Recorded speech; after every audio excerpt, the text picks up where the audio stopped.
అందుకే మిత్రులారా ఈ మంచి అవకాశాన్ని సద్వినియోగం చేసుకుందాం. ఇప్పుడు రాజకీయాల కోసమో ఇతర కారణాల చేత అభివృద్ధిని అడ్డుకుంటే మనకు మనమే మరణ శాసనం రాసుకున్న వాళ్ళం అయితము. రాజకీయాలు వస్తూ ఉంటాయి, పోతూ ఉంటాయి, చూస్తూనే ఉండరు కదా.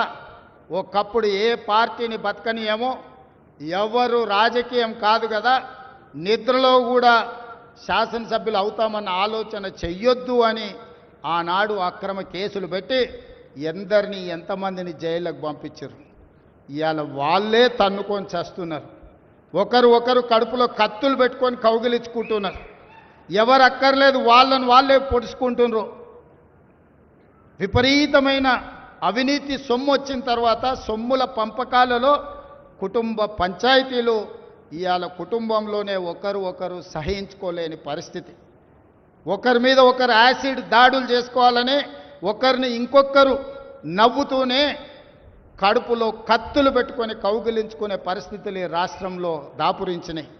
పాపం ఊరికే పోదు.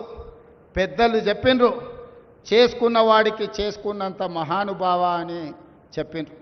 చేసిన పాపాలు ఎక్కడికి పోవు, ఖచ్చితంగా ఆ పాపాలు వెంటాడుతూనే ఉంటాయి. వాళ్ళు అనుభవించి తీరాల్సిందే. ఆయన వెనకాల ఈయన ఉన్నాడని, ఈయన వెనకాల ఆయన ఉన్నాడని. నేను ఒక మాట చెప్పదలుచుకున్నాను, అంత చెత్తగాళ్ళ వెనకాల నేనెందుకు ఉంటానయా? నేను నాయకుడిని ఉంటే ముందుంటా, మా వాళ్ళకి తోడుగుంటా. వాళ్ళ కుటుంబాలు వాళ్ళు కత్తులతో పొడుచుకొని హరీష్ రావు, సంతోష్ రావు వెనకాల రేవంత్ రెడ్డి ఉన్నాడు అని ఒకరంటే, లేదు కల్వకుంట్ల కవిత గారు వెనకాల రేవంత్ రెడ్డి ఉన్నాడని. మీరంతా దిక్కుమాల్లో అని తెలంగాణ ప్రజలు బండకేసి కొడితే మీ వెనకాల ఎవడన్నా బుద్ధునోడు ఉంటాడా? అన్నం తినవాడెవడన్నా మీతోని ఉంటాడా? నేను ఉండేది పాలమూరు జిల్లా 4 కోట్ల తెలంగాణ ప్రజల వెనుక ఉంటా, తోడుంటా, వాళ్ళ కోసం పని చేస్తా.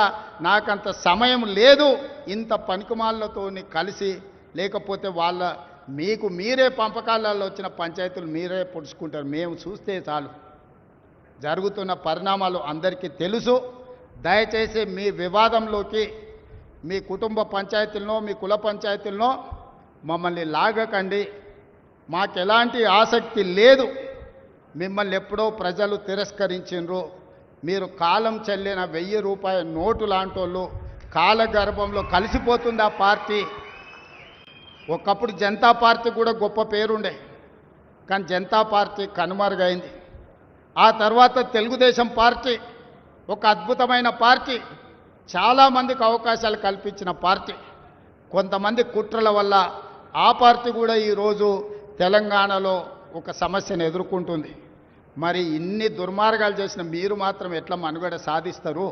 ప్రకృతి అనేది ఉంటుంది, ఆ ప్రకృతి శిక్షిస్తుంది. అందులో మనకి ఎవరికి ఏమాత్రం ప్రమేయం లేదు. రాజకీయాల వైపు చూడకండి మిత్రులారా. పాలమూరు జిల్లాను అభివృద్ధి చేసుకుందాం. ఇరిగేషన్ అండ్ ఎడ్యుకేషనే my first priority. Irrigation and education వస్తే ఆటోమేటిక్గా ఎంప్లాయ్మెంట్ వస్తుంది. ఎంప్లాయ్మెంట్ వస్తే మనమే ఆదర్శంగా నిలబడతామని తెలియజేస్తూ మీ అందరి దగ్గర సెలవు తీసుకుంటున్న ధన్యవాదాలు మిత్రులారా.